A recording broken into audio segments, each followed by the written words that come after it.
Hey guys, we're back with the summer series this year again, and we start again with a look at the UDL prospect draft from 6 years back. So we turn the clocks back in time and we see how we did. So we start with the list, the whole draft list, but I'm not going to go through it. It's linked below in a Google spreadsheet, of course, and you can see all the picks and all the teams and make custom filters and sort and whatever you like if you are interested. Like I said, I'm not going to spend time now to go pick by pick or anything. We go directly to some draft trends, and on the left side you see the quality, so to say, of each draft rounds. The drafts rounds are here below. Let me get the highlighter. So here are the rounds 1 to 5th. So uh, this is a pretty standard draft with a five rounds, not like the monster draft we had in year 1 with 10 rounds. So 5 rounds. So 2 early rounds, 1 mid round, 2 late rounds. So the interesting is to see that in the third round we did noticeably better than the seconds in both the uh, quality and the quantity department. If we consider the blue line to be the quantity and the dotted orange line to be the quality of the players, we did better in both. Uh, why is that? Well, you can make your own conclusions if you go pick by pick, but mostly I would say in the second round we went high risk, high reward, and in the third round we went more safer picks. And it really, maybe we can look at this in the coming years if this becomes a trend, but most likely it's because it's the safer pick is a bit better, although not spectacular. And in the fourth and fifth round, you can see that even in the fifth round, the numbers are a bit better, but basically pretty comparable. So not much difference between the fourth and the fifth round. On the right side, where are the players now from the whole draft class? So naturally, 100 players drafted. Each player is 1% of this chart. And 56 plus the 3 who are still free agents, so 59 are already in the NHL or still in the NHL, depending on the point of view, because there are a number of players who came in, even some had pretty decent years in the NHL, but are already playing in Europe, so they had pretty short NHL careers. And on the bottom here, you see the age distribution.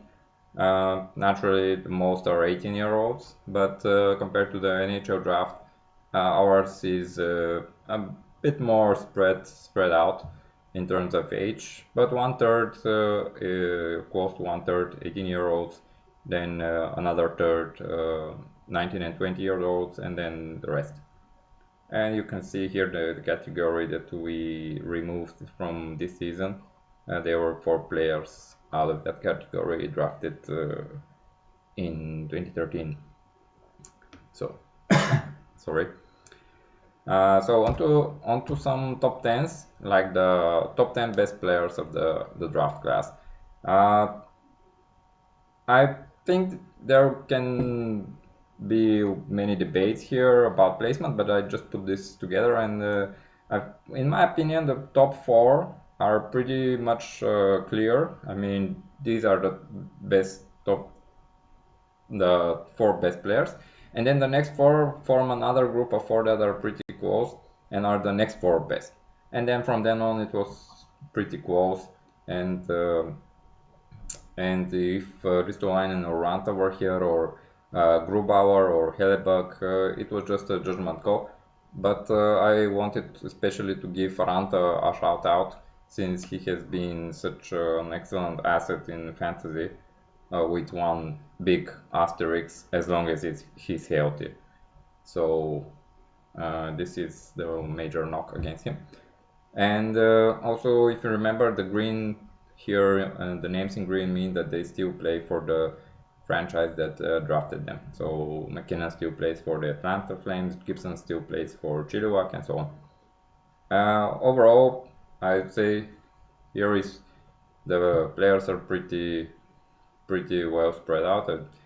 No stacking of one team, so it was pretty even. But here in the next top 10, the top 10 value picks, you see already some double shots, like Max picking Trocek and Grubauer in the third and fourth round. And of course, naturally, also you see some players that are present in both lists, because here the top 10 overall and the value picks are players who were picked in the third round or later. So no first and second rounders here. And Hellebuck jumps a lot from, as he was being picked in the fifth round by Mark, quite a value find. And also Cam with two decent players picked in the fourth and the fifth round. So after we took a look at the better players, and better picks, so now we look at the biggest mishits. And the top two are the more obvious ones. Nichushkin might be the more popular choice, but I think the Shinkarak, given that he was drafted only 2 spots behind Nichushkin, is a more spectacular bust, given that he never really broke into the NHL. And Nichushkin at least had a couple of half decent seasons with a KHL stint in between. And sorry. And the rest, and at least a big part of the rest of this list is are players that mostly didn't bring or didn't manage to translate their offensive game to the NHL, like Ernie or Wazar or Petan. So you see that they are players who have played a decent amount of games, but just are not producing enough to warrant the high draft position they were picked. And there were also some goalie gambles like Svedberg and Bera, like you see here. And another trend here that is forming, and it will be more notable in the next slides, is that the Aces and the Steelers have two representations in this list, which is a dubious honor, I think. Some random facts from the draft. You see the statistical leaders in the main categories, but I must remember to breathe while I'm talking. So that's why I'm coughing all the time, not that I'm sick. So more important, I think, than the statistical categories, or more interesting, is that this, maybe we can monitor this in future drafts and see if it's a stable trend, but 0 from the 18 and 19-year-old goalies that were drafted have made it to the NHL so far. And even here we saw some high profile goalies that were drafted in this draft, like Gibson, but he was already in his D+2 season when he was drafted in the UDL, so he was 20. Now that's a thing to maybe keep in mind about drafting goalies. And one more note here, that Alex Weinberg, he is the most traded guy from the draft class, and he was traded already again this season after being traded 5 times last season. And he was developing quite okay until he became hot garbage last season, and he is riding the trade train all the time. So now on to the summarized table of how each team did. You see here the teams are sorted by this row to total standing that I have put together based on basically these 4 categories. So the number of picks are just for information, but the categories are the average lateness or earliness of the pick, how many NHL regulars, the average games played, and the average points per game of the selections each team has made in the respective draft. And you see that the top four teams did have quite excellent drafts. Sparta has here the highest rating, mostly because of, or to a big extent because of Goodrow. The names here you see in black are the players who are drafted and developed with the team, and in blue are players who are drafted in the team, but at some point were not with the team. They were either dropped as a free agents and then picked up as free agents, or were traded and then reacquired. So the blue guys are. This is what this means. And the green guy, the one green guy here is the Big Russ.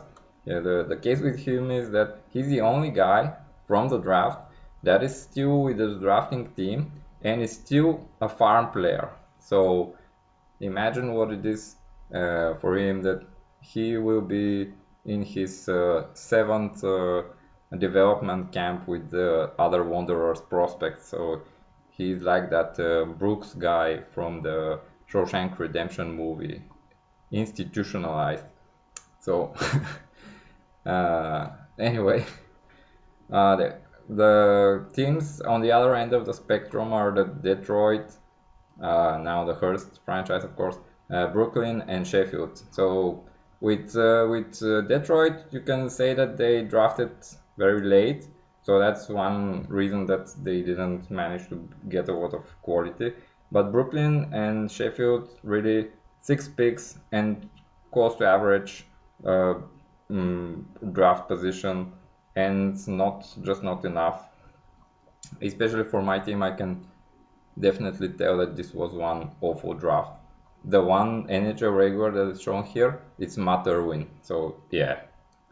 And for the rest of the teams, I think the Tigers had a pretty decent draft, given that they only had 3 selections and they managed to select 3 NHLers, and 2 of them are still with their team. And the third one was Siverson, who we saw in the best value selections top 10.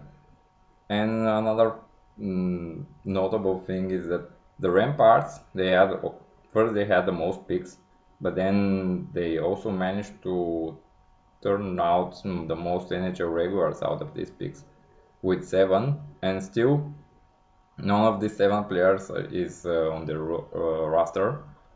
I almost said rooster. So I'm learning slowly. And these players included Monahan, Horvat, Buchnevich, Zadorov, Gudas, Brossois, and Ricci. So these are the 7 players that the Ramparts drafted and turned out to be NHL regulars. The only one that didn't turn out was Klimchak.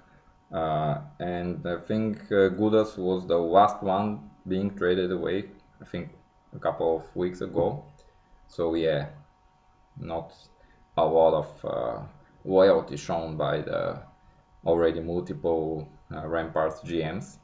So they can maybe take a bit of Max book. Although, to be fair, you see here this season Brat has the most players remaining from the 2013 draft class with 3.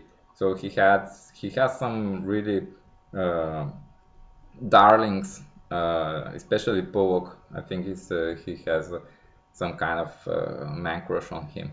Uh, anyway, that's all. That's all for now.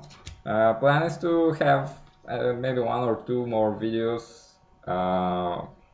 One will definitely be again based around the 2013 season, and take a look at the biggest trades of this season and what then came out of them, especially if picks were involved.